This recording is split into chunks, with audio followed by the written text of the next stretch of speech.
Asia cup জুড়ে ভারত যেন পাকিস্তানের দুঃস্বপ্ন হয়ে দাঁড়িয়েছে। গ্রুপ পর্ব থেকে শুরু করে সুপার 4 প্রতিবারই হারতে হয়েছে সালমান আলীদের। তবে এবার গল্পটা একেবারেই আলাদা। মঞ্চটা ফাইনাল, আর প্রতিপক্ষ ভারত। ইতিহাস বলছে বড় ম্যাচে পাকিস্তান কখনো হাল ছাড়ে না। এবারও সামনে দাঁড়িয়ে প্রতিশোধের সুবর্ণ সুযোগ। কিন্তু প্রশ্ন হলো, কাদের হাত ধরে আসতে পারে পাকিস্তানের মহাপ্রত্যাবর্তন? কারা হতে পারেন ভারতের বিরুদ্ধে পাকিস্তানের এক্স ফ্যাক্টর? চলুন খুঁজে দেখা যাক ফাইনালের সেই সম্ভাব্য নায়কদের নাম।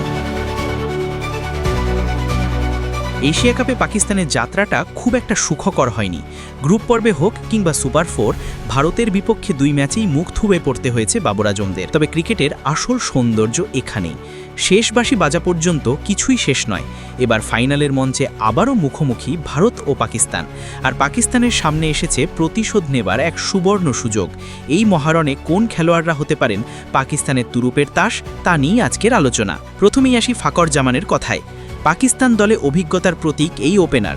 বড় মঞ্চে কেমন পারফর্ম করতে হয় তা তিনি ভালোই জানেন। এবারের এশিয়া কাপে এখনও পর্যন্ত 6 ম্যাচ খেলে 135 রান করেছেন ফাকার। যদিও তার নামের সঙ্গে মানানসই ব্যাটিং এখনও দেখা যায়নি, কিন্তু চাপের মুখে নিজের সেরাটা বের করে আনার অভ্যাস তার পুরনো। ভারতের বিপক্ষে ফাইনালে পাকিস্তানের ভালো কিছু করতে হলে ফাকর জামানের ব্যাট জ্বলে ওঠা একান্তই প্রয়োজন। ওপেনিংয়ের আরেক ভরসা শাহিজাদা ফারহান। তরুণ এই ব্যাটার ইতিমধ্যে টুর্নামেন্টে দলের হয়ে সর্বোচ্চ রান সংগ্রহ করেছেন। 6 ম্যাচে করেছেন 160 রান, যা পাকিস্তানের জন্য আশার আলো। টেকনিক্যালি সাউন্ড এই ব্যাটসম্যান প্রতিটি ম্যাচে প্রমাণ করছেন তিনি পাকিস্তানের জন্য ভবিষ্যতের সম্পদ। ফাইনালের মতো মহারণে তার ব্যাট থেকে যদি আসে ঝড় ইনিংস, তবে ভারতের বিপক্ষে জয়ের সমীকরণটা অনেকটাই সহজ হয়ে যাবে বাবরদের জন্য। এবার আসি অলরাউন্ডার সাইম আইয়ুবের কথায়। ব্যাট হাতে 6 ম্যাচের 4টিতেই তিনি রানশূন্য ছিলেন, যা দলের জন্য বড় হতাশা। কিন্তু বল হাতে ছিলেন দুর্দান্ত কার্যকর।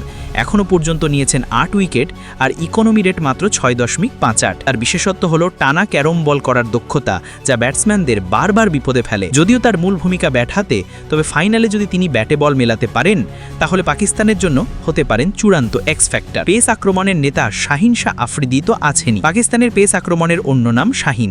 শুরুতে উইকেট নেওয়া হোক কিংবা ডেথ ওভারে রান আটকে রাখা, সব ক্ষেত্রে তার দক্ষতা অতুলনীয়। এবারের আসরে 6 ম্যাচে নিয়েছেন 9টি উইকেট।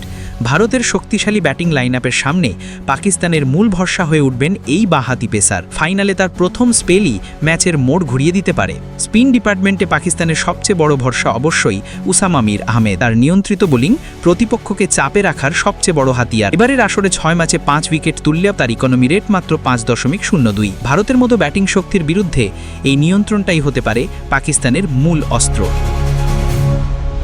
সবশেষে বলা যায়, কাগজে কলমে ভারত দল অনেকটাই এগিয়ে, কিন্তু ফাইনালের মঞ্চে সবকিছুই নতুন করে শুরু হয়। আর পাকিস্তানের দলে থাকা এই 5 জন খেলোয়াড় যদি নিজেদের দিনের সেরা ফর্মে খেলতে পারেন, তাহলে প্রতিশোধের মিশনে ভারতকেও কঠিন পরীক্ষার মুখে পড়তে হবে।